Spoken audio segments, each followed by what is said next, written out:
अब देखो इस वीडियो से हम शुरू करने वाले हैं class 10th math chapter 3 pair of linear equation in two variables की एक्सरसाइज 3.1 के एनसीईआरटी क्वेश्चन।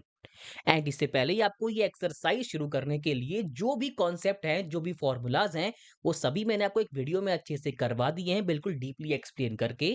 तो उम्मीद करूंगा कि आपने वो वीडियो देख लिया होगा, तभी आप ये वीडियो देख रहे होंगे। और अगर नहीं देखा है तो उस वीडियो का लिंक आपको देखने को मिल जाएगा नीचे डिस्क्रिप्शन बॉक्स में। तो अब शुरू करते हैं एक्सरसाइज 3.1 का पहला क्वेश्चन, जो कि कुछ इस प्रकार है। Form the pair of linear equation in the following problems and find their solutions graphically. यानी कि यहाँ पर हमें कुछ वर्ड प्रॉब्लम दी गई हैं, जिन्हें सबसे पहले ही हमें linear equation in two variables की फॉर्म में लेके आना है। एंड देन हमें उसे ग्राफिकली सॉल्व भी करके दिखाना है। यानी कि सिंपल से ही हमें उन सभी इक्वेशंस का ग्राफ प्लॉट करके दिखाना है। तो भाई अपना फर्स्ट पार्ट कुछ इस प्रकार है। अब देखो यहाँ पर सिंपल से हमें पहली वाली प्रॉब्लम में क्या बोला गया है कि कुल मिलाकर 10 बच्चों ने एक क्विज में पार्ट लिया है। अब यार मुझे नहीं पता कि बॉयज कितने हैं गर्ल्स कितनी हैं, पर मुझे ये पता है कि इन दोनों ने ही, यानी कि बॉयज और गर्ल्स ने मिलाकर करीबन 10 बच्चे ऐसे हैं जिन्होंने मैथमेटिक्स क्विज में पार्ट लिया है। तो हम क्या बोलेंगे, number of boys plus number of girls equal to 10, जो कि बन गई अपनी पहली इक्वेशन।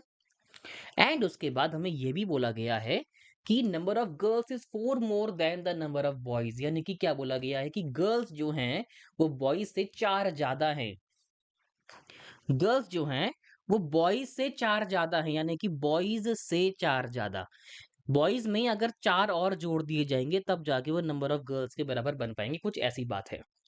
तो अब क्योंकि ये हमने बी जी माना हुआ है, कुछ समझ में नहीं आया होगा, इसीलिए हमें क्या करना है, हमें शुरू से ही अपने वेरिएबल्स को लेट करके चलना है। एंड आप कोशिश करना कि आप सभी वेरिएबल को एक्स और वाई की ही फॉर्म में लो। The number of boys be x, क्या बोलेंगे, be x. And similarly let the number of girls be y ले लेते हैं। ठीक है, हमें पता है। अब बोलेंगे यहाँ पे अकॉर्डिंग टू द क्वेश्चन क्या बोला गया है कि x प्लस वाई, यानी कि number of boys plus number of girls कितनी है, 10, जो कि बन गई अपनी इक्वेशन 1। और जो अपनी सेकंड कंडीशन है उसके हिसाब से जो नंबर ऑफ गर्ल्स हैं वो बॉयज से 4 ज्यादा हैं, जो कि अपनी इक्वेशन बन जाती है। पर क्योंकि ये प्रॉपर फॉर्म में नहीं है तो हम इसे क्या करेंगे, a x plus b y plus c की फॉर्म में लेके आएंगे, जो कि कुछ ऐसे होगा। अब देखो, या तो आप x को यहाँ पे ले आओ, ऐसा हो सकता है x यहाँ के माइनस का x हो जाएगा, प्लस का y हो जाएगा, और माइनस का 4 ले लो या 4 को वहीं छोड़ दो, जो कि बन जाएगी आपकी इक्वेशन 2। यानी कि जो काम बना है कुछ ऐसा बना है, x प्लस वाई इक्वल्स 10, और एक जगह बन गया है minus x plus y equal to 4। अब क्या करना है, ये जो दो इक्वेशन बनी है हमें इसके ग्राफ प्लॉट करने हैं। अब देखो ग्राफ प्लॉट करना बहुत ही सिंपल सा काम होता है। सबसे पहले आपको टेबल्स क्रिएट करनी है। मैं यहाँ पे आपको इनके सोल्यूशन निकाल के दिखा दूंगा, बाकी आप ग्राफ खुद ही प्लॉट कर लेना, बहुत सिंपल रहेगा। जैसे कि इक्वेशन 1 के लिए दिखाऊं तो ये ऐसे आ जाएगा। यहाँ पे x लिख लेंगे, यहाँ पे y लिख लेंगे। अब देखो ना, सबसे पहले आप ये देखो कि अगर मैं x की जगह पर 0 पुट कर दूं पहली इक्वेशन में, ध्यान रखना पहली इक्वेशन के लिए है, तो आप रफ में खुद ही करके देख लेना कि अगर आप x की जगह पर 0 पुट करते हो, पहले क्वेश्चन ये निकल के आता है कि भाई 0 क्यों पुट किया। तो हमें फाइंड करने हैं इनके कोऑर्डिनेट। अब कोऑर्डिनेट के लिए हमें शुरुआत से ही कुछ तो लेट करके चलना ही पड़ेगा। तो हम क्या करते हैं, सिंपली अपनी सहूलियत के लिए x को 0 मान लेते हैं, या फिर y को 0 मान लेते हैं। बहुत सिंपल काम हो जाता है उससे। आप चाहे तो कुछ भी नंबर मान सकते हो, बस आपको प्लॉट करना पड़ेगा। तो अगर मैं x मानता हूँ 0, तो रख देखो 0 प्लस वाई इक्वल 10। तो यहाँ पर सिंपल क्या बन गया, y की वैल्यू 10 आ गई। तो यानी कि y कितना आ रहा है, 10, x 0 रखने पे। अब अगर तुम y रखते हो 0 तो x कितना आ जाएगा, 10 रखे देख लो। x प्लस वाई की जगह 0 इक्वल टू 10। 0 तो कुछ होता ही नहीं है, तो x इक्वल टू कितना आ गया, 10। यानी कि कहने का मतलब जो पहली इक्वेशन है उसके हमारे पास दो सॉल्यूशन बन गए हैं, जो कि कुछ इस प्रकार से, पहली इक्वेशन उसके दो सॉल्यूशन। क्या बना है, 0, 10। अरे यार डी बन गया, क्या यार, सॉरी। हाँ, तो पहली इक्वेशन क्या बन गई अपनी, 0, 10। और दूसरी इक्वेशन कह रहा हूँ, दूसरी पॉइंट क्या बने हैं या फिर सोल्यूशन क्या बने हैं, 10, 0। अब यार ये तो प्लॉट कर ही लोगे, चलो आपको दूसरा वाले करके दिखा देता हूँ। दूसरी इक्वेशन के लिए भी आपको टेबल ड्रॉ करनी पड़ेगी। अब वो इक्वेशन क्या थी आपको याद होनी चाहिए, हाँ, या फिर लिख लो, यहाँ पे लिख लेता हूँ, minus x plus y equal to 4 वो इक्वेशन थी। अब सोचो अगर मैं x की जगह रख दूं 0, तो y कितना आएगा, 4 आएगा, करके देख लो, माइनस 0 कुछ होता ही नहीं है, प्लस y इक्वल टू 4 बचा ही y। अब अगर तुम y रख दो 0 तो x कितना आ जाएगा, देखो minus x plus 0 equal to 4। तो माइनस एक्स इक्वल टू 4, तो माइनस साइन इसके पास चला जाएगा, वेरिएबल में तो हमें खाली एक्स ही निकालना होता है ना, तो माइनस साइन वहां ट्रांसफर, तो कितना आ गया माइनस का 4। तो यानी कि एक्स सॉरी वाई 0 रखने पे एक्स कितना आ रहा है माइनस का 4। तो इसके भी दो सॉल्यूशन निकल के आ गए हैं, पहला क्या है 0,4 और दूसरा क्या है -4,0। अब देखो बारी है अपने ग्राफ यानी कि पॉइंट्स को प्लॉट करने की। तो अपना पहला पॉइंट क्या है 0,10 और 10,0। अब बारी है 0,4 और -4,0 की, जो कि अपनी दूसरी इक्वेशन के पॉइंट्स हैं। ओके, तो ये अपना प्लॉट हो गया। अब देखो ना, मैंने क्योंकि इसे यहाँ पर प्लॉट किया है तो हो सकता है कि इसमें कुछ गड़बड़ियां हों, क्योंकि मैंने मेजरमेंट ढंग से लिए नहीं है, बस आपको एग्जांपल दिखा रहा था। तो जब आप इस चीज को ग्राफ में प्लॉट करेंगे तो आप यही जो बेसिक डायग्राम है यही बन रहा होगा, पर यहाँ पे जो नोट करने वाली चीज है वो ये होगी कि इनका कॉमन पॉइंट क्या होगा, जो कि आपको ग्राफ में देखना पड़ेगा। तो यही जो अपना ना इसे बोलेंगे क्या, इंटरसेक्टिंग पॉइंट या फिर कॉमन पॉइंट, एक ऐसा पॉइंट जिस पर दोनों इक्वेशन सेटिस्फाई हो जाएंगी। ठीक है, तो ये क्या होगा, लाइंस कैसी थी, इंटरसेक्टिंग थी। ओके, और इनका एक यूनिक सॉल्यूशन निकला है। अब बात निकल के आती है कि ये पॉइंट कौन सा होगा। तो ये तो आपको ग्राफ में प्लॉट करने के बाद मालूम पड़ ही जाएगा, पर फिर भी अगर मैं यहाँ पे एक्सप्लेन करूँ तो इसे हम सॉल्व भी कर सकते हैं अपने दूसरे मेथड से। प्लस वाई इक्वल 10 था और minus x plus y equals to 4 था। दोनों को अगर सिंपली ऐड भी कर दो, एक्स कैंसिल, 2y यहाँ 14, तो y इक्वल्स टू 7, और अगर y इक्वल टू 7 का पुट कर दूंगा तो minus x plus 7 equal to 4। तो minus x equal to 4 minus 7 minus का 3, यानी कि x कितना आ गया 3। तो यानी कि 3,7 वो मेरा इंटरसेक्टिंग पॉइंट होगा। तो उम्मीद कर रहा हूँ कि आपको ये क्वेश्चन समझ में आ गया होगा। जो भी इसका बेसिक चीज थी, जितना बेसिक में बता सकता था वो मैंने आपको बता दिया, इससे ज्यादा इसमें कुछ भी नहीं है। अब देखो हम करने वाली है एक्सरसाइज 3.1 का क्वेश्चन नंबर 1 का सेकंड पार्ट, जो कि कुछ इस प्रकार हमें दिया गया है। 5 pencil and 7 pen cost together rupees 50, whereas 7 pencils and 5 pens cost together rupees 46. Find the cost of 1 pencil and 1 pen। यानी कि हमें सिंपल सी वर्ड प्रॉब्लम दी गई है, जिससे कि हमें फॉर्म करनी है pair of linear equation in two variable, and then उसके बाद उसे सॉल्व भी करके दिखाना है ग्राफिकली, जैसे कि इसका पहला पार्ट किया था। तो सबसे पहले हम फॉर्म कर लेते हैं अपनी बेसिक सी इक्वेशन। देखो यहाँ पे बोला क्या गया है कि 5 पेंसिल्स हैं एंड 7 पेन है। अच्छा जरा मुझे ये बताओ कि अगर एक पेंसिल की कॉस्ट 10 रुपए है तो 3 पेंसिल की कॉस्ट कितनी होंगी। ऑब्वियसली बात, तुम 3 से उसे मल्टीप्लाई करोगे तब बोलोगे भैया 30 रुपए हो जाएगी, सिंपल सी बात है। इतनी बात तो आपको समझ में आ रही होगी, बेसिक चीज है। अब बात निकल के आती है कि हम इसकी इक्वेशन कैसे फॉर्म करें। तो भैया हमें ये नहीं पता कि एक पेंसिल की कॉस्ट कितनी है, एक पेन की कॉस्ट कितनी है, जैसे कि हम लेट कर लेंगे x। तो हम लेट करेंगे, लेट कॉस्ट ऑफ एक पेंसिल बी कितना, रुपीस, रुपये का साइन बनाना है, डॉलर मत बना देना। और let cost of one pen be रुपया y। अब यार क्या बोला गया है, कंडीशन पढ़ो अपनी, यहाँ लिख लिया करो अकॉर्डिंग टू क्वेश्चन, यानी कि इसके बाद हमें डायरेक्टली क्वेश्चन को रीड करना है, उसकी कंडीशंस को रीड करना है। 5 पेंसिल्स बोला है, एक पेंसिल की कॉस्ट एक्स रुपीज है, तो 5 पेंसिल की कॉस्ट कितनी होगी। अगर एक पेंसिल 10 रुपए की है तो 5 पेंसिल कितने की होंगी, 5 इंटू 10 यानी कि 50। तो अगर एक पेंसिल एक्स रुपीज की है तो 5 पेंसिल कितने की होंगी, 5 into x which is 5x। और टुगेदर बोला है यानी कि जोड़ा भी होगा, यानी कि माइनस कर दिया होगा। क्या होगा, 7 पेन। अब वैसे ही 7 पेन की कॉस्ट कितनी होगी, 7y, क्योंकि एक पेन की कॉस्ट हम कितनी मान के चले हैं, रुपीज y। अब इन दोनों की जो मिलाकर कॉस्ट आ रही है वो आ रही है रुपीज 50, जो कि बन गई इक्वेशन 1। और जो अपनी सेकंड कंडीशन है वो भी कुछ इस प्रकार ही दी गई है, थोड़ा बहुत उल्टा कर दिया इस बार। 7 पेंसिल है 5 पेन है, तो भैया क्या किया इन्होंने, इतना वाहियात सा क्वेश्चन है ना ये, 46 आ गया। बस ये बन गई आपकी linear equation in two variable. और मैं उम्मीद करूंगा कि आप इसके सोल्यूशन निकाल के इसे ग्राफ में प्लॉट कर पाए होंगे। अगर नहीं कर पाए हैं तो आगे का वीडियो भी देख ही लीजिए। तो भाई अपना 5x plus 7y equal to 50, पहले इस इक्वेशन को पकड़ो एंड इसका क्या बना दो, डब्बा बना दो यहाँ। डब्बा मीन टू से, जिसमें कि हम लिखेंगे इसके सोल्यूशन। तो यहाँ पे कितना आ गया x, यहाँ पे कितना आ गया y। अब देखो इक्वेशन क्या है, 5x plus 7y equal to 50। अब देखो ना यार, मैंने जो चीजें पहले करवाई हैं उसके हिसाब से, तो अगर मैं यहाँ पे x की जगह रख दूं 0, हाँ सॉरी x की जगह नहीं, अगर मैं y की जगह रख दूं 0, तो 7 वाला टर्म पूरा का पूरा हो गया गायब। अब बारी किसकी है, x की, यानी कि 5x plus 7 into 0 equal to 50। तो ये पूरा का पूरा टर्म गायब हो गया। तो 5x इक्वल टू कितना आ गया 50, तो x इक्वल टू कितना आ गया 10। तो यानी कि y का वैल्यू 0 रखने पे x कितना आ रहा है 10। सिमिलरली अगर अब मुझे कुछ और भी करना होगा इसमें, सिर्फ इतने से हम काम चला नहीं सकते हैं, है कि नहीं। तो अगर मैं सोच रहा हूँ कि y की जगह 5 पुट कर दूं तो कितना आएगा 35, और 50 माइनस 35 कितना आएगा 15, काम हो जाएगा। तो अगर मैं y की जगह पुट कर दूं 5, अब आप बोलोगे यार ये आप सोच कैसे रहे हो। तो क्योंकि मुझे अपने ऐसे पॉइंट या फिर ऐसे सॉल्यूशन लेके आने हैं जो कि सिंपल एक नंबर हो, फ्रैक्शन में ना हो, क्योंकि उसे प्लॉट करने में दिक्कत होगी। तो इतना दिमाग तो आपको लगाना ही पड़ेगा कि किसको माइनस करेंगे, कौन किससे कट जाएगा, फलाना ठिकाना। जैसे कि मैंने यहाँ पे सोचा कि अगर मैं y रखता हूँ 5, तो 7 5 जा 35, 50 माइनस 35 कितना होगा 15, which is ultimately divisible by 5। तो यानी कि 7 इंटू 5 मैंने यहाँ पुट कर दिया इक्वल टू 50।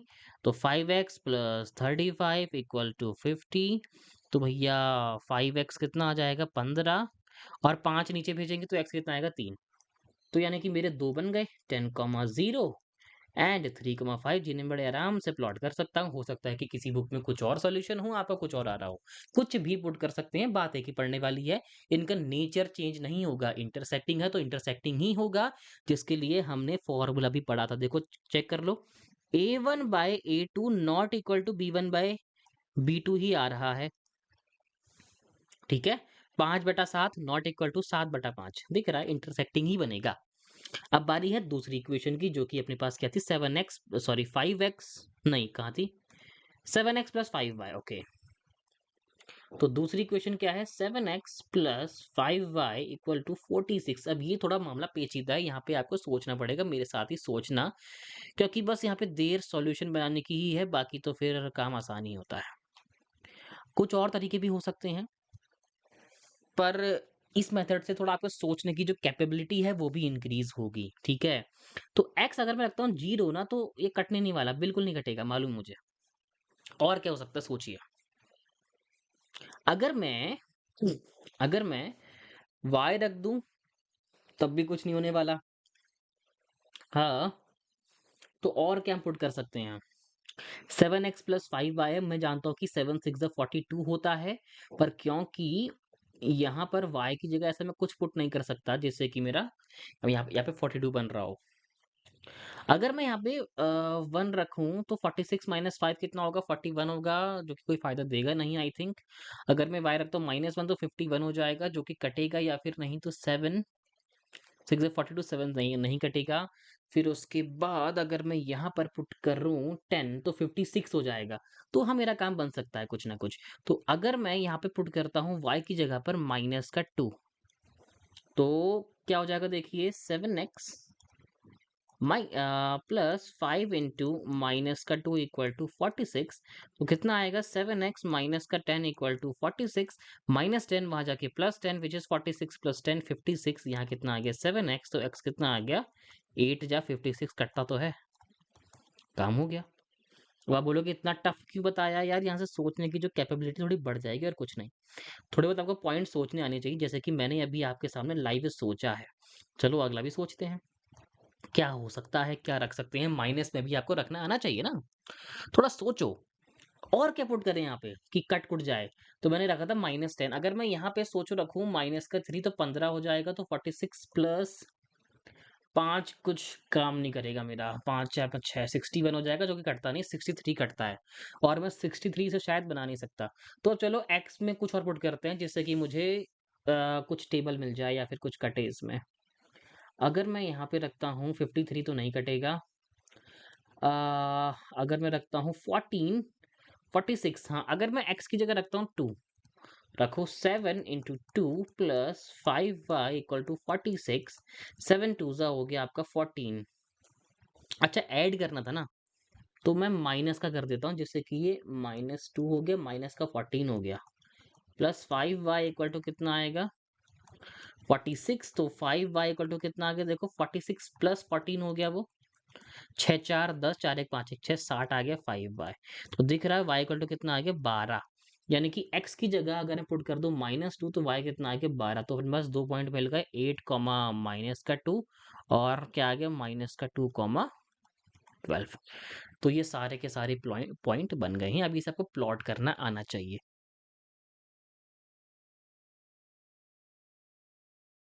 देखो, हम सॉल्व करने वाली है क्वेश्चन नंबर 2 का फर्स्ट पार्ट, जिसमें कि हमें साफ-साफ बोल दिया गया है क्वेश्चन के अंदर कि आपको जो भी pair of linear equations given है, उनके कोएफिशिएंट्स को कंपेयर करना है, मतलब जो रेशियोज होते हैं a1/a2, b1/b2, c1/c2, एंड उसके अकॉर्डिंग आपको ये बताना है कि कौन सी पेयर ऑफ लाइंस इंटरसेक्टिंग है, कोइंसिडेंट है और पैरेलल है। तो अपना फर्स्ट पार्ट कुछ इस प्रकार है, जिसमें कि हमें इक्वेशन दी हुई है 5x - 4y + 8 = 0 and 7x + 6y - 9 = 0, and इतनी ही तेजी से मैं इसको लिखने का ट्राई भी करता हूँ। तो भैया क्वेश्चन नंबर 2 का फर्स्ट पार्ट गिवन गिवन है हमको कितना 5x - 4y + 8, तो वही लिख लेते हैं 5x - 4y + 8 = 0, और दूसरा दिया गया है अपने को 7x + 6y - 9 = 0। अब देखो, क्वेश्चन बहुत ही सिंपल है। हमें करना ही क्या है, इनके कोएफिशिएंट जो गिवन है कंपेयर करने हैं। उससे पहले आप ये जान लो कि ये जो pair of linear equation in two variables है, ये अपनी जनरल फॉर्म में है या फिर नहीं है। तो दिख रहा है कि यह ax + by + c की फॉर्म है। अगर नहीं होती तो हमें इसे बकायदा जनरल फॉर्म में लेके आना पड़ता, एंड देन हम करते ये वाला प्रोसेस। तो प्रोसेस सिंपल सा है कि हमें इनके कोएफिशिएंट के रेशियोज को लिखना है। जैसे कि ये a1 तो ये a2 तो 5/7, ये b1 -4 b1 तो ये b2 यानी कि -4/6, यहीं से दिख रहा है इक्वल नहीं है। तो अगर ये चीज़ इक्वल नहीं होती है, तो ये कंडीशन किस प्रकार बन चुकी है, a1/a2 not equal to b1/b2, which is ये जो भी लाइन्स है, ये का इंटरसेक्टिंग है। अगर आपको ये चीज़ नहीं पता है कि ये कहाँ से आ रहा है, तो सबसे पहले तो आप अपनी एनसीईआरटी बुक देख लो, जिसमें कि टेबल दी हुई है कि किस कंडीशन पे लाइन्स कैसी होती हैं। एंड अगर आपको वो जानना है कि इसका बेसिक क्या है, तो भाई नीचे डिस्क्रिप्शन बॉक्स में जाना, प्लेलिस्ट के लिंक पर क्लिक करना, सबसे पहला वीडियो देखना, जहाँ पर मैंने आपको ये सभी चीज़ें बाकायदा डिटेल में एक्सप्लेन कर दी हैं। ठीक है? तो उम्मीद करता हूँ कि आपको इतनी चीज़ तो आ ही गई होगी। अब हम बढ़ते हैं अपने सेकंड पार्ट की तरफ। अब देखो, सेकंड पार्ट में हमें सिंपली जो दूसरी pair of linear equation given है, वो क्या है? 9x + 3y + 12। 1 मिनट लिख लेता हूँ। तो सेकंड पार्ट क्या है? 9x + 3y and +12।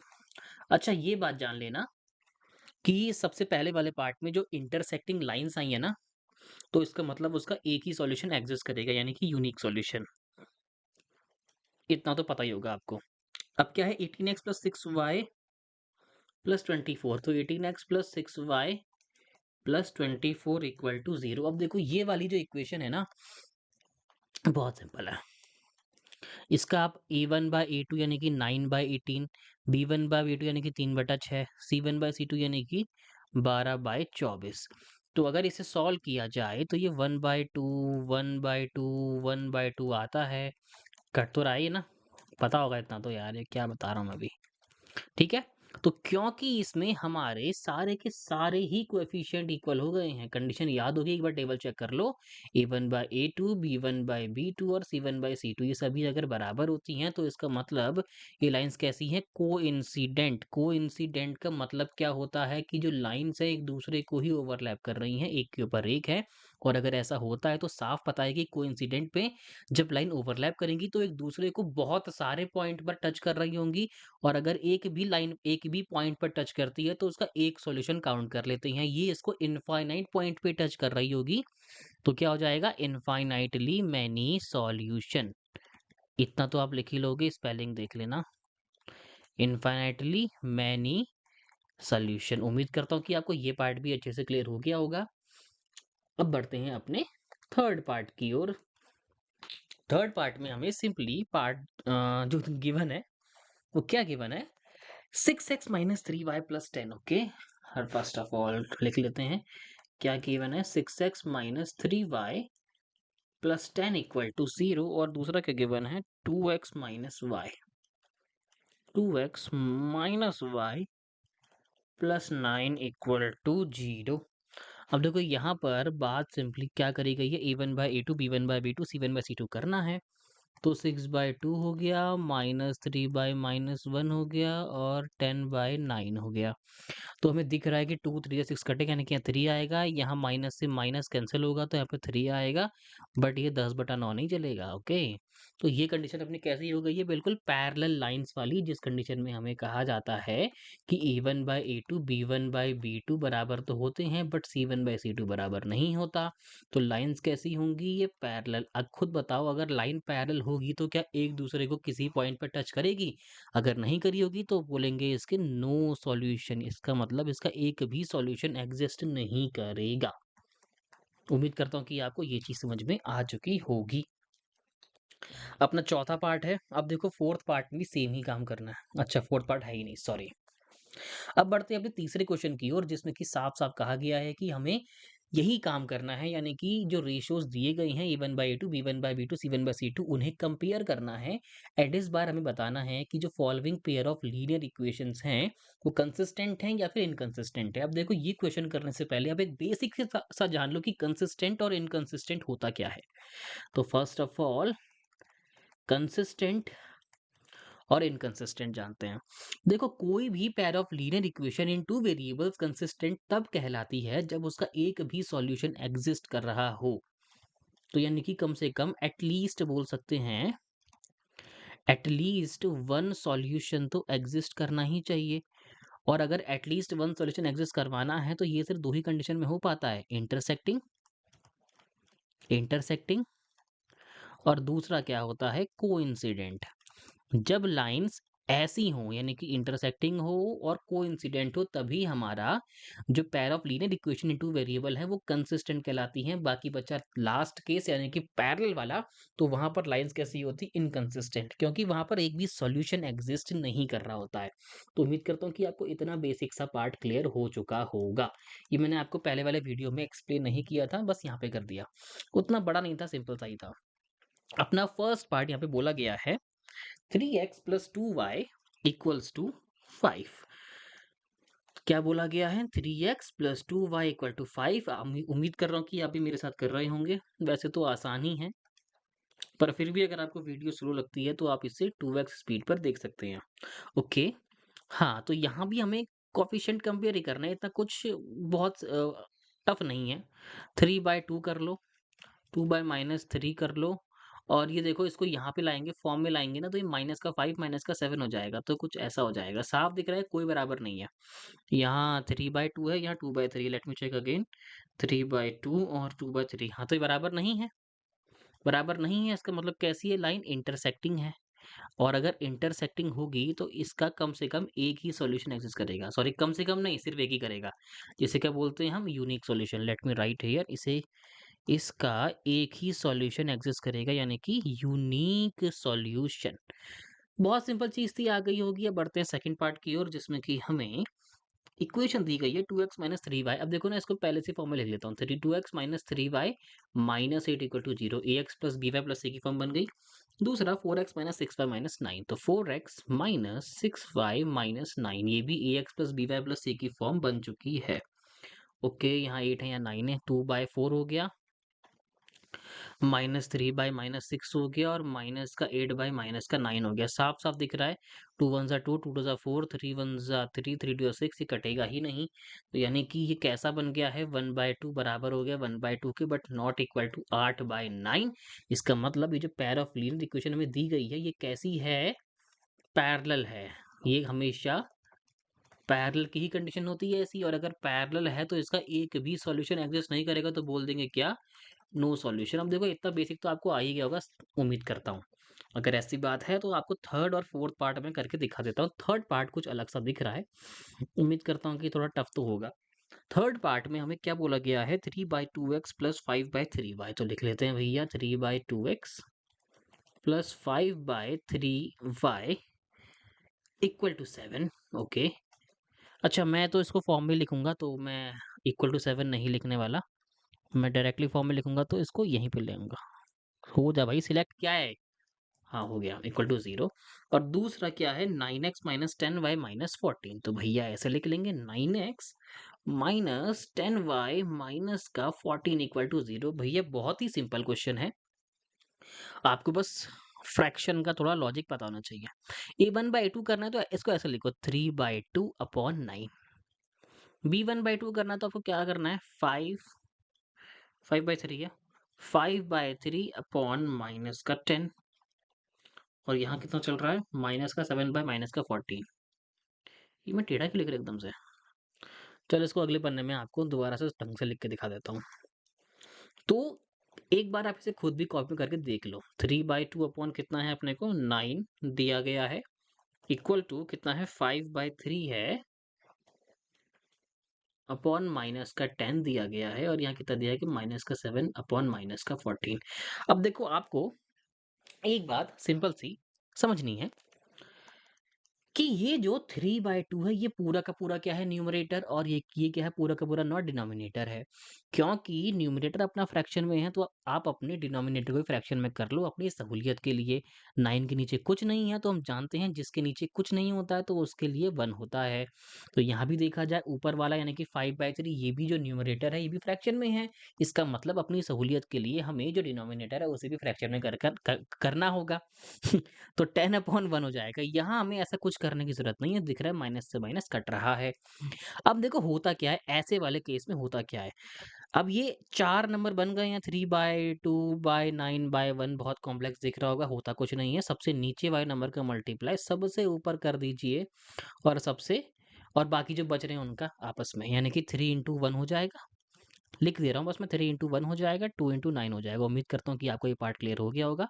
Minus sign है 5 इंटू 1 हो जाएगा अपॉन 3 इंटू 10 हो जाएगा। 7/14 1/2 होता है, ठीक है, ये तो पता ही होगा आपको। तो 3 1 जा 3 9 2 जा 18 आ गया और यहाँ कितना आ रहा है माइनस का 5 1 जा 5 और 3 10 जा 30 हो गया। दिख रहा है कि ये 1/6 कटा 1/6 कटा अकेला ये 1/2 कटा। तो इसमें से कुछ भी बराबर नहीं हो रहा है क्योंकि यहाँ पे साइन अलग अलग हो जा रहे हैं। तो एक आ रहा है अपने पास 1/6 एक आ रहा है माइनस का 1/6 और एक आ रहा है 1/2। तो ये बराबर कुछ भी नहीं है, बराबर कुछ भी नहीं है तो अगेन क्या हो गया ये पैरेलल हो गया, पैरेलल हो गया और इसका क्या होगा नो सॉल्यूशन हो जाएगा। उम्मीद करता हूँ कि आपको ये पार्ट भी अच्छे से क्लियर हो गया होगा, इसमें कोई दिक्कत का सामना नहीं करना पड़ा होगा। आ, अब देखो बारी है फोर्थ क्वेश्चन की, जो कि यार आपको आ ही गया होगा। अगर नहीं आया तो ये जो 3 पार्ट करवाए हैं इनको देखने के बाद आपको ये पार्ट तो आना ही चाहिए, ठीक है। लेट मी चेक, इसका 5th पार्ट भी आई थिंक, हाँ 5th पार्ट में आपको करके दिखा दे रहा हूँ। चलो कर लेते हैं इसको, इतना भी कठिन नहीं है पर ठीक है।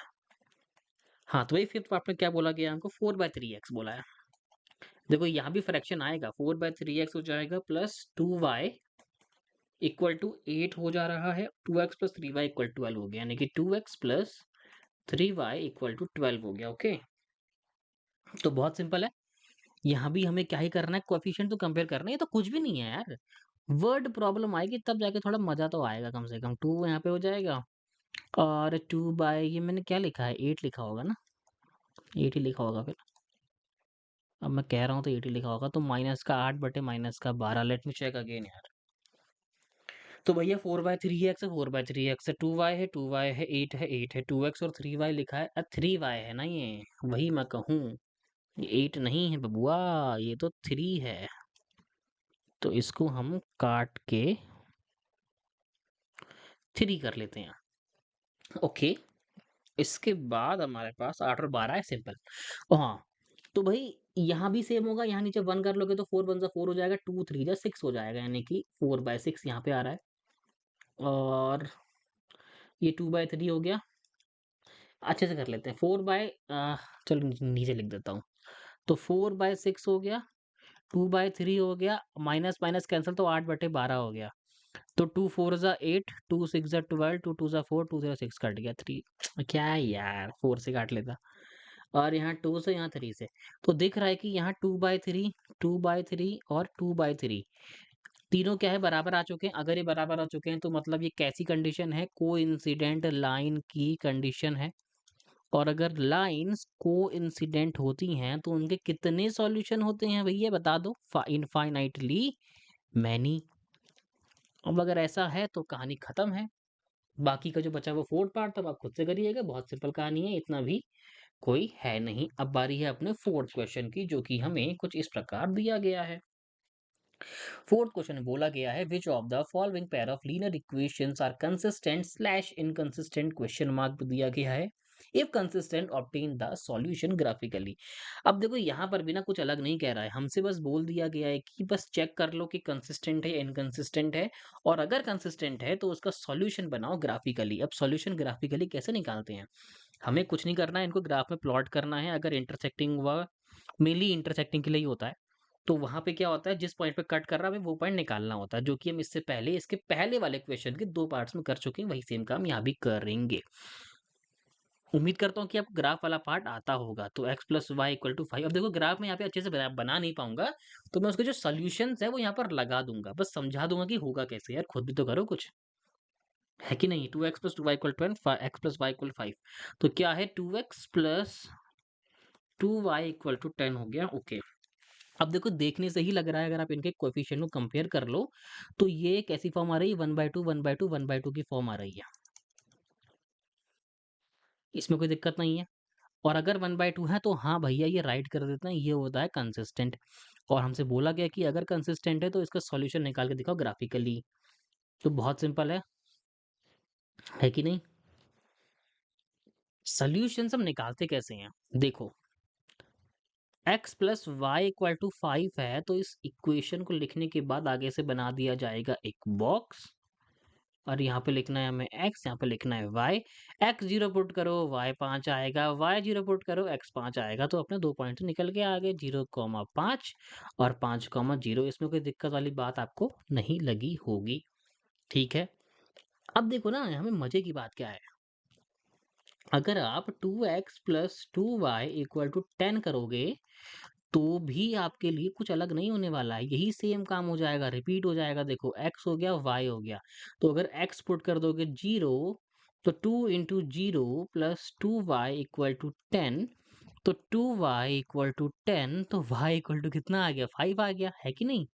तो वैसे ही अगर y 0 पुट कर दूंगा तो x 5 निकल आएगा। तो कहने का मतलब है कि इनके पॉइंट क्या बन गए हैं, सेम सेम बन चुके हैं। आप चाहो तो कुछ और भी रख सकते हो, यही नहीं कि 0 ही टाप देना है, वहां पे कुछ भी रख सकते हो, वैल्यू कुछ भी आएगी, बस आपको उसको प्लॉट करके दिखाना है। और क्योंकि हम जानते हैं कि ये इंटरसेक्टिंग सॉरी ये इनफाइनाइटली मैनी सॉल्यूशन की कंडीशन है, यानी कि कोइंसिडेंट लाइन की, तो ये एक दूसरे के ऊपर ओवरलैप कर रही होगी, दिख रहा है भाई। 0,5 प्लॉट करो, यहाँ पे 5 यहाँ कहीं होगा, 5,0 सॉरी 0,5, तो 5 यहाँ मानते हैं, तो एक यहाँ, तो करना ही क्या है हमें, इनको बस ज्वाइन तो करना है। और ये बन गए पहली वाली लाइन के लिए। अब दूसरे के पॉइंट भी यही है अपने पास, तो इसको ही ऐसे डार्क करके बन जाएगा ये, जो कि प्रूव कर देगा कि ये जो भी अपनी कंडीशन आई है कैसी है, कोइंसिडेंट है, यानी कि एक दूसरे के ऊपर ओवरलैप करने वाली है। और ये जो मेन क्वेश्चन हमें दिया गया है ना, ये ऐसे वाले के लिए नहीं दिया गया है, हमें दिया गया इंटरसेक्टिंग वाले के लिए, तो उसके हमें सॉल्यूशन निकाल के प्लॉट करना पड़ेगा। अब बारी है इसके सेकंड पार्ट की। उम्मीद करता हूँ कि आपको ये चीज़ समझ में आ रही होगी, मैं साथ ही यहाँ पे सॉल्यूशंस भी लगा रहा हूँ इसके। बस आपको समझना है, समझ के खुद से करना है, सॉल्यूशन मत देखो, मैं तो कह रहा हूँ समझ जाओ, खुद से पेल दो। तो भैया अपना सेकंड पार्ट यहाँ पे दिया गया है कि x minus y equals to 8 है, और दूसरे के लिए क्या दिया गया है, 3x minus 3y equal to 16 है। x minus y, 3x minus 3y equal 16, okay. 3x minus 3y equal to 16, now this is looking some interesting something।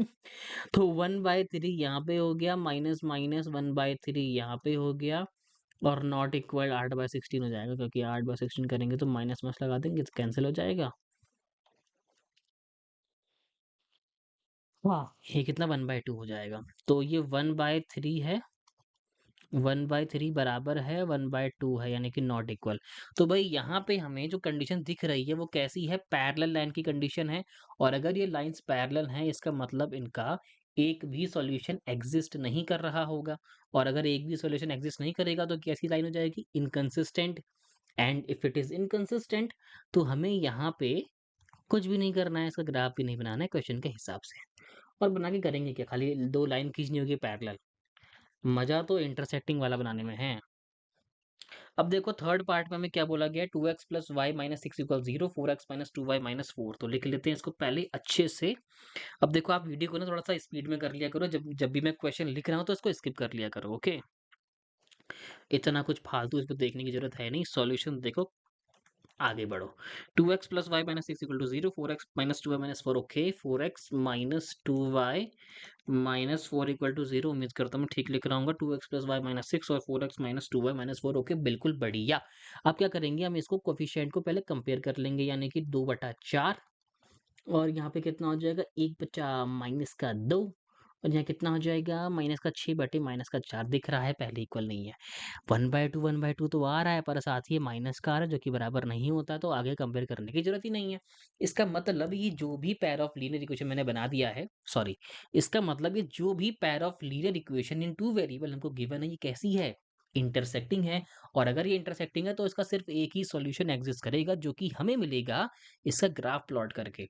अब आपको मैं कुछ टाइम दे रहा हूँ, आप इसका पहले ग्राफ प्लॉट करो, यानी कि हर एक इक्वेशन के आप सॉल्यूशंस निकालो एंड देन उसके बाद उनको प्लॉट करो। तब तक मैं एक बार दोबारा चेक कर लेता हूँ, गलत तो नहीं किया। 2x प्लस वाई 2/4 करेंगे, 1/-2 हो जाएगा, बिल्कुल सही, -6 -4 कोई दिक्कत नहीं, 6/4 आएगा, 2 3 2 4 3/2, 1/2 नॉट इक्वल टू माइनस का 1/2 नॉट इक्वल टू 3/2, ओके बढ़िया, बराबर ही नहीं है, तो इंटरसेक्टिंग हो गया। अब ना 2x प्लस वाई माइनस 6 ये बन गई इक्वेशन, तो क्या करना है, 2x plus y minus 6 equal to 0। आपको इस इक्वेशन के पहले सॉल्यूशंस निकालने हैं। सॉल्यूशन कैसे निकालना है बता रखा है, चाहे तो आप एनसीईआरटी वाला तरीका अपना लो, वरना जो लॉजिक मैंने बताए थे आपको आप उससे भी कर सकते हो। कुछ भी रखो और वैल्यू निकाल लो, खत्म। जैसे कि मैं भी करने वाला हूँ, एक्स रख दूं अगर 0 तो एक्स की जगह पुट करो 0, तो 2 इंटू 0 प्लस वाई माइनस 6 बन के प्लस का 6, तो सिंपल वाई का वैल्यू कितना आ गया 6, यानी कि 0,6 बन गया पहला का पॉइंट, ओके। अब मैं ऐसा करूं कि 2x की 2x x रखता हूँ 1, ओके, रख दो 1। 2 into 1 plus y minus 6 equal to 0, okay.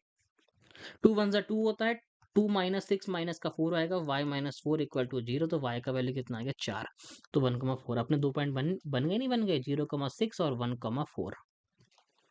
इनको याद रखना, बनाने वाले हैं इसको, प्लॉट कर देंगे बाद में। 4x minus 2y minus 4, okay बढ़िया। कहाँ है, 4x माइनस 2y माइनस का 4, 4x माइनस 2y माइनस का 4 इक्वल टू 0। इसका भी हम बॉक्स बना देंगे और इसे रखेंगे।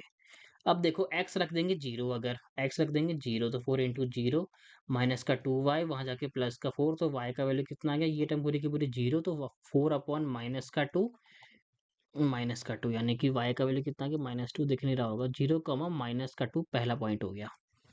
अब x रखो, आई थिंक अगर मैं रखता हूँ 1, x रखता हूँ 1, यहाँ रखो 1, तो 4 1 जा 4 हो जाएगा, -2y माइनस 4 इक्वल टू 0, तो 4 1 जा 4, 4 देखो 4 -2y माइनस 4 इक्वल टू 0, 4 में 4 कैंसल, -2y इक्वल टू 0, कुछ है ही नहीं भैया, तो y इक्वल टू कितना आएगा 0, क्या फर्क पड़ता है। तो यहाँ अपना बन गया 1,0, तो भैया 4 पॉइंट हम निकाल चुके हैं। इसके बाद आपको क्या करना है, ग्राफ में इसे प्लॉट करना है। प्लॉट करने के बाद, क्योंकि ये इंटरसेक्टिंग लाइन्स है, चलो एक बार करके देख लेते हैं तसल्ली के लिए। पॉइंट क्या है अपने पास, 0,6 1,4, ओके, और अगला पॉइंट क्या है 0,-3, 0,6 और 1,4। हम क्या करते हैं, इसे अगले पेज में लिख लेते हैं। पॉइंट क्या है 0,6 1,4, और अगले वाले के पॉइंट क्या है, ये हो गया, मैंने गलत कर दिया कि कुछ, हाँ ये नीचे रहा। हाँ, और अगले वाले के पॉइंट क्या है, 0,-2 और 1,0, बिल्कुल बढ़िया। क्या हो जाएगा, 0,-2 और 1,0। देखो मैक्सिमम y में 6 चाहिए, x में मैक्सिमम 4 चाहिए, नेगेटिव -2 चाहिए, तो भैया पहले ड्रॉ कर लेते हैं। मैं पहले ही बता रहा हूँ मेरा एक्यूरेट नहीं आएगा, क्योंकि मैं यहाँ बना रहा हूँ जिसमें लिखना ही थोड़ा मुश्किल पड़ जाता है। तो आपको करना क्या है, बस यहाँ से एक आइडिया ले लो और खुद प्लॉट करके देख लेना। लेट्स सपोज ये 1, ये 2, ये 3, ये 4, ये 5, ये 6 लिख दिया, और 1,4 भी चाहिए, यानी कि y में ही मुझे 4 चाहिए होगा, यानी कि यहाँ 1 2 3 4 यहाँ लिख दिया मैंने 4। ये हो गया माइनस का 1, ये हो गया माइनस का 2, लिख दिया -2। और मेरे को क्या चाहिए, 1,0 हो गया, तो यहाँ 1 हो गया, आगे लिख देते हैं 3 हो गया, ये 4 हो गया। चलो प्लॉट करके देखते हैं। पहला पॉइंट क्या अपने पास 0,6, यानी कि 0 यहाँ पे 6 यहाँ पे, यानी कि पहला पॉइंट यहाँ आ गया आपका ए, लिख दो उसको नाम। और 1,4 बोल दिया गया है, तो 1,1 यहाँ पे 4 यहाँ पे कहीं आ रहा होगा, थोड़ा ऊपर नीचे हो सकता है, मेजरमेंट प्रॉपर नहीं है पहले बता रहा हूँ। तो अपना जो ग्राफ है, सॉरी जो लाइन है वो कुछ ऐसे खींच देंगे आसपास। अब इसके बाद बारी है 0,-2। ओके, 0,-2 यानी कि यहाँ ये नीचे आ रहा होगा, सॉरी ऐसे करके आएगा ना, -1 -2 यानी कि यहाँ पे कहीं आएगा, इस सी पॉइंट नाम रख दो इसका। और ये कितना आ रहा है 1,0। देखो 0,-2 तो तमीज से बनाते हैं, क्या गड़बड़ बन गया, इसीलिए मैं ग्राफ वाला ऐसे नहीं कर पाता हूँ, दिक्कत दे सकता है।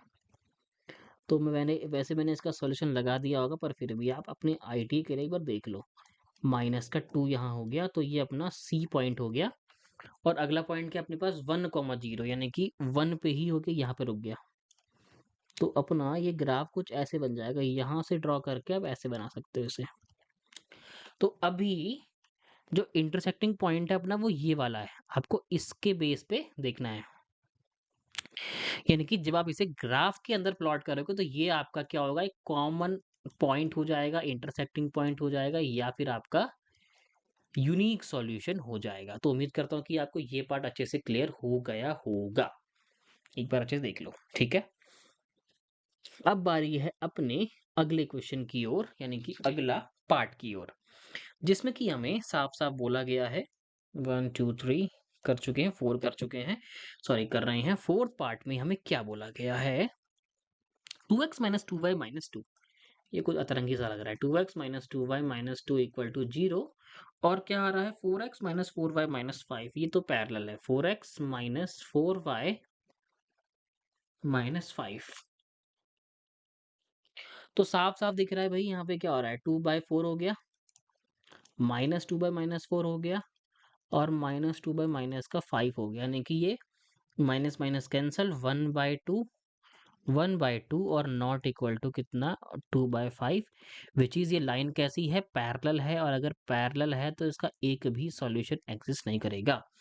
तो उम्मीद करता हूँ कि आपको चार ये जो मैंने क्वेश्चंस करवा दिए हैं ये तो क्लियर हो ही चुके होंगे।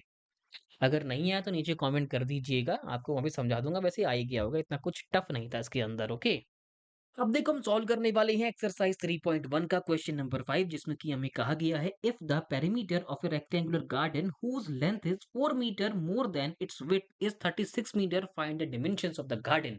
अब देखो क्वेश्चन में हमें बहुत चीजें बोल दी गई हैं साफ साफ तौर पे, बहुत ही चूरन क्वेश्चन है, इसे हैशटैग चूरन का हम खिताब देंगे। तो भैया ये आपका बन गया एक रेक्टेंगुलर पिलॉट, पिलॉट सीधा बनाने की ही मैं कोशिश कर रहा हूँ। हाँ बन गया। पांचवा क्वेश्चन नंबर डाल लेते हैं। अब देखो मुझे नहीं पता कि इसकी लेंथ क्या है, ब्रेड्थ क्या है, तो मान लो ना यार एक्स और वाई हो गया। ओके, अब हम ये जानते हैं कि किसी भी रेक्टेंगुलर गार्डन या रेक्टेंगुलर शेप का पेरीमीटर क्या होता है, 2 × length plus breadth is equal to उसका perimeter which is 36 metre given है हमको। इस 2 को भेज देंगे नीचे, तो x plus y equal to कितना हो जाएगा, 36/2 विच इज 18। तो एक ही क्वेश्चन आपके तैयार हो गई ना, आया कि नहीं आया। एक बार दोबारा देखो, क्वेश्चन नंबर 5 में हमें बोला गया है कि if the perimeter of a rectangular garden whose length is 4 metre more than its width, उसको छोड़ दो, इस 36 मीटर। तो कहने का मतलब ये है कि हमें जो भी ये रेक्टेंगुलर गार्डन दिया गया है इसका पेरीमीटर 36 है, मुझे लेंथ और ब्रेथ गिवन नहीं है, तो उसको मान लेंगे। Let the length of the garden be x metre and the breadth be y metre. तो 2 × L प्लस बी, यानी कि x प्लस वाई इक्वल 36, 2 भेज देंगे नीचे, तो x प्लस वाई कितना आ गया 18। तो उम्मीद करता हूँ कि आपको इतना पार्ट समझ में आ गया होगा। अब बारी है क्वेश्चन को और डीपली पढ़ने की, जिसमें बोला गया है whose length is 4 metre more than its width. यानी कि लेंथ क्या है, ब्रेथ का 4 ज़्यादा है, तो लेंथ क्या है, ब्रेथ में 4 और जोड़ दो तब जाके ये बराबर होती है किसके, लेंथ के। आया कि नहीं आया? Whose length is 4 metre more than its width. इतना आ गया तो x माइनस वाई यहाँ पे ले आओ तो 4 बन गई दूसरी इक्वेशन। तो अगर तमीज से लिखा जाए तो अपने पास दो इक्वेशन तैयार हैं, x plus y equal to 18 and x minus y equal to 4। अब देखो ये जो क्वेश्चन है, यानी कि जो इक्वेशन बन गई है, हमें क्या फाइंड करनी है, इसके डायमेंशन। इसको निकालने के दो तरीके हो सकते हैं, एलिमिनेशन, सब्स्टिट्यूशन या फिर ग्राफिकली। अब देखो आप पहले क्या करना है, इसको ग्राफिकली निकाल के देखो। इसके लिए हमें करना ही क्या है, हमें सिंपली क्या करना है, पहले सॉल्यूशन निकालने हैं। जैसे पहली के लिए x और y लिख लिया, x रख दो। इस बार हम ना रखते हैं 0, इस बार हम सिंपल रखते हैं 9। अगर मैं रखता हूँ 9 तो y भी कितना आ जाएगा 9, तो पहला पॉइंट ये बन गया। और रख लो आप 0,18 कर लो, चलो 0,18 ये भी सही हो जाएगा। तो एक पॉइंट ये बन गया। सिमिलरली आपको इसके लिए ड्रॉ करना है, x minus y equal to 4। अब देखो इसमें थोड़ा बहुत आपको अंतर देखने को मिल सकता है। x minus y equal to 4, तो x ये रहा, y ये रहा। तो x रख दो, क्या रख दो 0, तो y कितना आएगा -4, y रख देंगे 0 तो x कितना आएगा 4। तो सारे के सारे पॉइंट बन गए हैं। आपको क्या करना है, इसे प्लॉट करके देखना है। अगर वैसा नहीं करना तो एक और तरीका है, बहुत शॉर्टकट है। तो x plus y equal to 18 अपनी पहली इक्वेशन है, x minus y equal to 4। यहाँ पे मैं आपको थोड़ा बहुत सिखा रहा हूँ सब्स्टिट्यूशन मेथड, वैसे आएगा वो ऑफिशियली अगली एक्सरसाइज से। करना कुछ नहीं है, मुझे पता है कि x का वैल्यू y प्लस 4 हो जाएगा दूसरी इक्वेशन में, है कि नहीं। यहाँ से ये माइनस वाई यहाँ जाएगा, प्लस का y हो जाएगा, तो x equal to y plus 4 ही बनेगा। अब ये x की वैल्यू, यानी कि ये x की वैल्यू y प्लस 4 इस x से पुट कर देंगे। तो y plus 4 plus y equal to कितना आ गया अपने पास 18, तो y प्लस वाई 2y। ये 4 वहां चला गया तो 18 माइनस 4 तो कितना आ गया 14। तो 2y इक्वल टू 14, तो y इक्वल टू कितना आ गया अपने पास 7। और आगे y आ गया 7, तो x कितना आएगा, y प्लस 4 था, यानी कि 7 प्लस 4 कर देंगे तो कितना आएगा अपने पास 11। तो कहने का मतलब ये है कि जो भी रेक्टेंगुलर प्लॉट दिया गया था उसकी लेंथ कितनी है 11 और ब्रेथ कितनी है 7। ठीक है। वैसे अगर हम इसका पेरीमीटर निकालेंगे तो कितना आ जाएगा 18। हाँ एक बार वेरीफाई भी कर लेते हैं, 2 इंटू एक्स प्लस वाई यानी कि 7। तो 11 प्लस 7 हाँ कितना हो गया 18, 18 टू से कितना गया 36, वही होता है, हो गया वेरीफाई। ठीक है। पर ये जो इनकी वैल्यू है ना, ये आपको ग्राफिकली मिलनी चाहिए। ओके। तो उम्मीद कर रहा हूँ कि आपको ये क्वेश्चन भी समझ में आ चुका होगा। अगर नहीं आया तो नीचे कमेंट कर दीजिएगा, आपको अच्छे से एक्सप्लेन करने का ट्राई करूंगा। अब देखो हम करने वाले हैं एक्सरसाइज 3.1 का सिक्स्थ क्वेश्चन, जो कि बहुत सिंपल सा है। अगर इसको पूरा पढ़े तो सिंपली हमें बोला क्या गया है, हमें सिंपली एक इक्वेशन दी गई है 2x प्लस 3y माइनस 8, जैसे कि हम लिख लेते हैं 2x प्लस 3y माइनस का 8 इक्वल टू 0। अब हमें ये जो लीनियर इक्वेशन दी गई है, हमें क्या करना है, इसका एक और पेयर खुद से लिखना है और कुछ ऐसे लिखना है कि वो इंटरसेक्टिंग बन जाए, कोइंसिडेंट भी बन जाए और पैरेलल भी बन जाए। यानी कि हमें 3 इक्वेशन लिखनी है इसके पेयर के लिए। फर्स्ट ऑफ ऑल अगर बात करें क्या लिखना है, हमें इंटरसेक्टिंग लिखना है, तो इंटरसेक्टिंग की कंडीशन फॉलो होनी चाहिए। जैसे कि अगर मैं इनके कोएफिशिएंट को अलग-अलग कर दूं, पहला पार्ट इंटरसेक्टिंग के लिए, तो इंटरसेक्टिंग की कंडीशन अपने पास क्या होती है कि a1/a2 not equal to b1/b2। तो पहला पेयर तो लिख लिया, सॉरी पहला equation 2x plus 3y minus 8 given है हमको। अब अगर मुझे a1/a2 not equal to b1/b2 की फॉर्म बनानी है, तो उसके लिए आपको क्या करना है, खुद ही लिख देना है इनको 3x प्लस 2y, ऐसा कर लो। ये बराबर तो होंगे नहीं, 2/3 3/2 बराबर तो होता नहीं है। आप यहाँ क्या कर लो, यहाँ कुछ भी रख दो, यहाँ लेट से 5 रख दो। लिखना खुद ही है तो कुछ भी रख सकते हो ना। अब अगर आप इसे कंपेयर करके देख लो इनके रेशियोज को, तो वो इंटरसेक्टिंग लाइंस वाले ही दिखाई पड़ेंगे। अब दूसरी बारी आती है किसकी, दूसरी बारी आती है अपने पास आई थिंक पैरेलल लाइंस के लिए। पैरेलल लाइंस के लिए हमें क्या करना है कि शुरुआत की तो बराबर होनी चाहिए। लेट मी यहाँ पर देता हूँ 2x प्लस 3y माइनस का 8 इक्वल टू 0।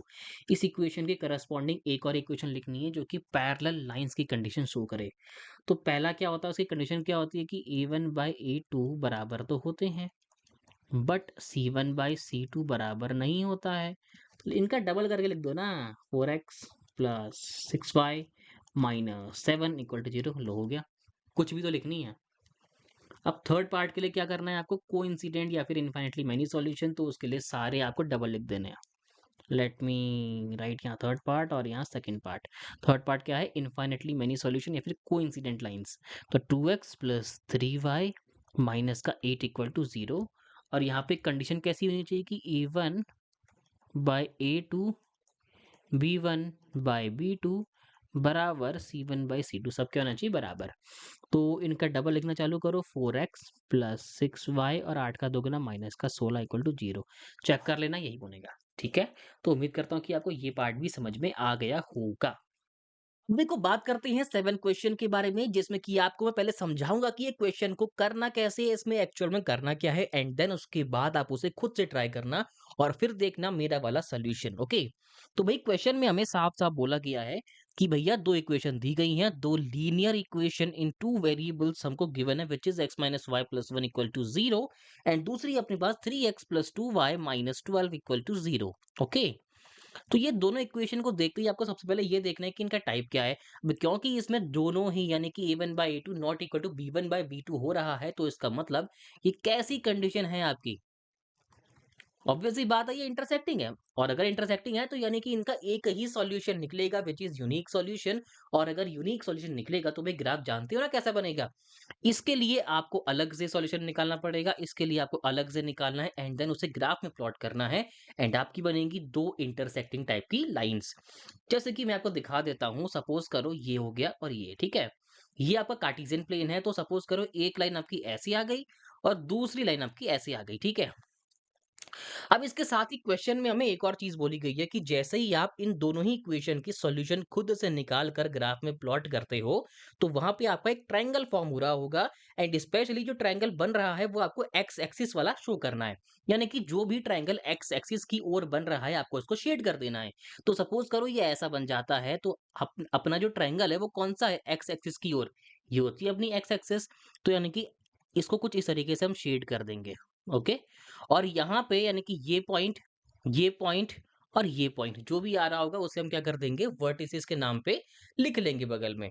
जैसे कि मान लो इसका कुछ और पॉइंट आया तो इसको नाम देंगे ए, इसका कुछ और आया तो बी, इसका कुछ और आया तो सी।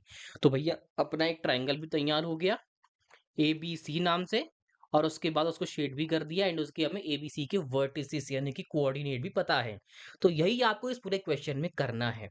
एंड यानी कि सबसे पहले आपका स्टेप क्या हो जाएगा, जो भी आपकी इक्वेशन है, मान लो x minus y plus one है, तो इसके लिए आपको एक डब्बा क्रिएट करना है, टेबल क्रिएट करना है। उसके बाद आपको खुद से एक्स वाई की वैल्यूज पुट करके हमें कम से कम दो कोऑर्डिनेट फाइंड करने हैं, and same goes for equation number two. And ये सब करने के बाद हमें उसे ग्राफ में प्लॉट करना है।